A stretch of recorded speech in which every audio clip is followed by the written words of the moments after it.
Welkom, we zijn hier bij Yes Delft om te praten met Steve Blank. Hij is de auteur van Startup Owners Manual. Hij heeft 21 jaar ervaring met startups. Hij investeert ook in startups en hij geeft les aan 3 grote universiteiten. En we gaan met hem praten over onder andere de Lean Startup Method, over investeren, over Silicon Valley.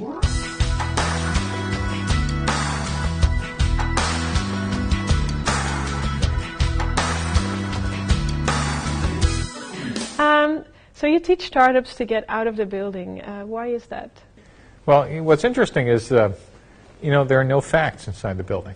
And entrepreneurship on day one, and startups on day one, are actually a faith-based enterprise. It's all about a series of beliefs. The problem is you can't build a long-term company based on faith. You need to turn those hypotheses, those guesses, those things you believe into facts as quickly as possible. And the facts aren't in your library or they're not with your coworkers. They're actually outside with customers and partners and people who might actually buy, use, or partner with you to build your business. And when a startup does a pitch, what should be in their pitch? Instead of a static, meaning here's what I think, you could tell a story about here's what I learned. Without talking about customer development or business model design, that's the religion. You leave that alone. But when you could tell a VC, here was my original idea, and they could go, oh, that's interesting. No, but I'm here to tell you why that was stupid. What? Well, here's what I thought, so here's what I did, here's who I talked to, here's what I found.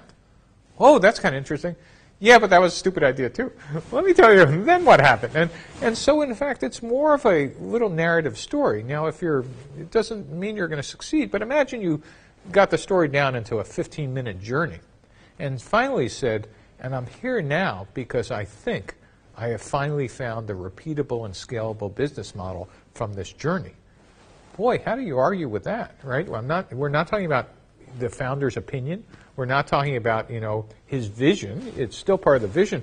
But now he's talking about, I spoke to 100 people. Here's, what I learned. Here's the people who would tell me they didn't want it. Here's why I learned they didn't want it. Here's the people who told me they wanted it. Here's how much they would pay. Here's why I'm here. I need money to scale and go, whoa. That's a much different conversation than here's my opportunity, here's the problem, here's the spreadsheet, here's the revenue forecast. You speak of a death spiral. What is that exactly, and how do you prevent getting into it? So death spiral is what happens when you try to build startups the old way. And the old way would be, try to build the entire product, and then you have a release of the product, and you have a product launch, and you hire a head of sales, and they start selling, and then all of a sudden, nothing works per the revenue plan, the 5-year forecast that you gave your investors. And then you start firing the VP of sales, and then you fire the VP of marketing, and then the founder gets fired or kicked upstairs. What we want to do first is actually fire our hypotheses that are wrong. We might believe our customers should be teenage boys 13 to 19. But when we get out and talk to customers, we discover, oh, yes, well, they might be a small segment. It's actually middle-aged women, 40 to 55 who are our biggest customers. Well, instead of having some crisis, we just say, okay, let's change who our customer segment is, and now we fired part of that plan rather than how to fire our VP of sales. Did you ever get into the death spiral in one of your own startups? So I did 8 startups in 21 years, and 2 of them left craters so deep they have their own iridium layer. They'll be just digging them up 65 million years from now as well. My next to last startup lost $35 million US. And when I called my mother to tell her this, there was silence, because the next thing she said was, do you have to pay it back? And I said, and my mother was an immigrant from Russia.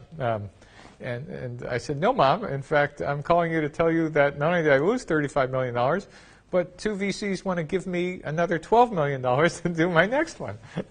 And then I thought she fell over because I heard clunk, on the other side. She said, I can't believe this.